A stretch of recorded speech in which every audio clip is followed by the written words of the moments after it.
Hey folks, and welcome. It's Dr. Evans here with a strategy short. Remember, these are brief videos that are meant to kind of review and then comment on our never-ending search for the best of the best instructional strategies. We're talking about the no doubt about it, talk to the hand strategies that our best teachers use each and every day to move achievement for all students.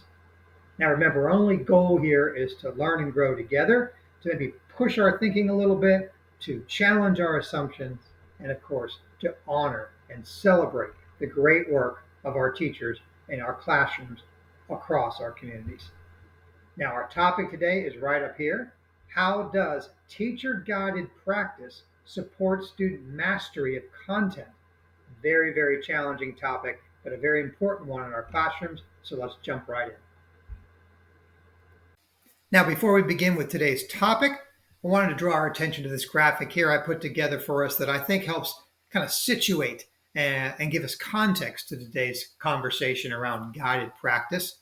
What you're looking at here is 12 steps or 12 actions, teacher actions, that are typically in place in a classroom where all students or most students are moving to content mastery. Now, these are supported by both research and what we see in our classrooms where our best teachers are working with students.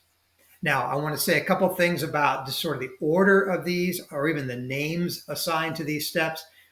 As for the order, most teachers do follow this order, generally speaking, in classrooms where we've seen success with students. But I also want to point out that there's not really a beginning and end point presented here. Some teachers begin with teacher-led instruction, explicit instruction, and go from there.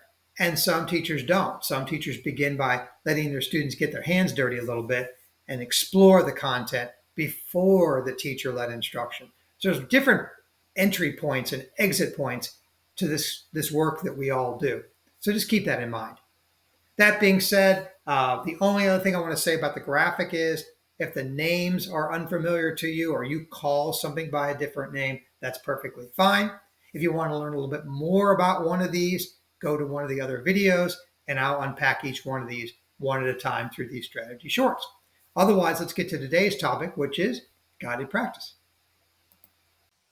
All right, so let's talk about guided practice, a very, very important part of lesson design and lesson implementation. It typically comes right after or sometime after we've had teacher-led instruction, right? Explicit instruction has already taken place, and now we're ready to answer a key question that I'm presenting to you here under your considerations, which is now it's time for the students to demonstrate that they have learned something, right? In the absence of that, we are only teaching, but we don't know that they're learning. That's typically done with student work products, right? We need to get student work samples from the students so they can show us that collectively as a group and then independently as a student, they can produce the quality of work that would be equivalent to grade level mastery. So don't forget that. Number two is I've seen guided practice done in whole group, the whole class, in small group, and of course in pairs and triads. So if you're less comfortable with guided practice in a small group, you can do it successfully in a large group. The key to this is have you then monitored, circulated, and provided enough feedback in that whole group discussion or whole group conversation to where students feel like they're getting enough feedback from you as a teacher as to whether or not they're on the right track. To get us there, the third consideration presented for you today is don't forget again about the success criteria, right? Some sort of rubric, an anchor chart so I can kind of go to it or look up on the wall and get some self-help. I mentioned a couple times self-help stations, a place where as a student, if I have a quick question about whether or not I'm on the right track, if I have to raise my hand and get the teacher's attention, he or she may be working with another student. So the idea of setting up some relationship and training of students and processes whereby I can go get help from another student or a place in the classroom so I don't always have to go to the teacher. That idea of being reliant on the teacher and then transitioning to being reliant on myself is a big part of releasing the learning over to students. And lastly, at the top of the slide here, I've given you some things to monitor as you do guided practice. Don't forget about the importance and the research base behind student praise, specifically specific praise. When you can have an opportunity, which happens a lot during guided practice, to praise a student's learning by and praising them by name and naming the thing they're good at or the thing they're getting better at, it goes a long way with student motivation. So here's a chance to really drop in some very specific praise. Don't forget to do that. The other thing is, I've talked before about opportunities to respond.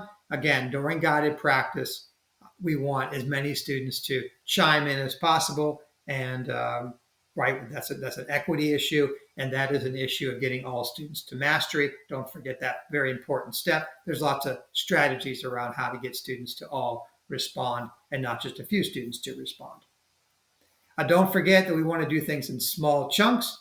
This is where we get into cognitive load theory, right? We can overwhelm our brains if we cover too much with students, and that maybe that they're not struggling with the content.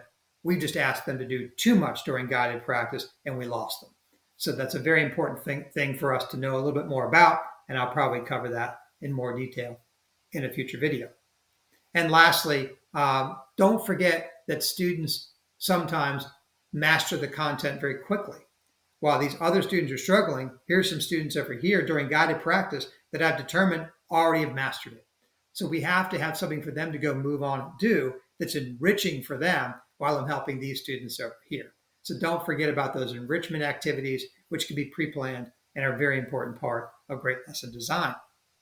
So a very important part of lesson planning and lesson design is this idea of guided practice. It is not easy to do, and we'll continue to get better at it. And I hope that these considerations will make you better in your teacher craft in this very important step. Now, let's move on to some things that you should ponder when you get back to your school. Well, I hope that was helpful for you in thinking a little bit about guided practice and the important role it plays in student learning and mastery of content. A couple things to ponder when you're back at your school, or maybe you're talking with one of your colleagues about this idea of guided practice. One is, how do I distinguish between guided practice and independent practice? Now, again, I'll do some talk around independent practice on a future video, but really what I would say about that is, if students are in guided practice, whether that's small group or even whole group, I'm getting feedback from my teacher in real time. So that's one way to distinguish guided practice from independent practice. And secondly, I would say, think about the degree of conversation. Conversation among students with other students is a key learning opportunity. And so in guided practice, it allows me to allow students to talk to each other if I do it well. Where in independent practice, right, I'm just working by myself. So the idea of conversation and discussion around content among students is a really, really way of creating enrichment in classrooms and understanding of grade level content, long before I ever get to being independent at something. Second question I pose for you today is, what are my options, right? If I've turned it over to students and many of them are still struggling with the material I just taught them. Well, without stating the obvious, I guess I'm going to state the obvious, and that is it's probably time to back up a step, right? If many, many students are struggling versus us as teachers being kind of frustrated that we didn't successfully transfer the learning over to them just yet, I've got to take a step back in the moment or the next day and reteach, really through some version of direct instruction or explicit instruction. Maybe again, back to the think aloud. I noticed students that I probably missed a step or I went too fast. Let me slow down, let me back up, slow down, and go over that again. So that would be my advice. With that being said, let's end today with sort of a summary statement on this issue, very important issue of guided practice. So with each one of these shorts, I like to give some summary comment that I think is supported by best practice regarding our topic, which today is guided practice. And here's what I'm offering up to you for your consideration. Teaching is not the same thing as learning. The concept of successful instruction is designed around student learning and increased self-efficacy, with each student demonstrating mastery of grade level concept and skills, by which I have journeyed as a learner from reliance upon the teacher to confidence in myself. And if we can get there, we can really, really change the trajectory of our students' lives. I hope you agree. And a final quote as we end our conversation today: you cannot learn without struggle. You cannot love without passion. You can have no honor in the absence of integrity. And so it is that one cannot soar without wings. Our teachers, of course, live this each and every day in our classrooms, and they know it best. We hope that today's conversation improves your teacher practice and allows you to reflect a little bit about how to grow and improve in this profession that we all love so much. Thank you for listening, and I hope you join us next time.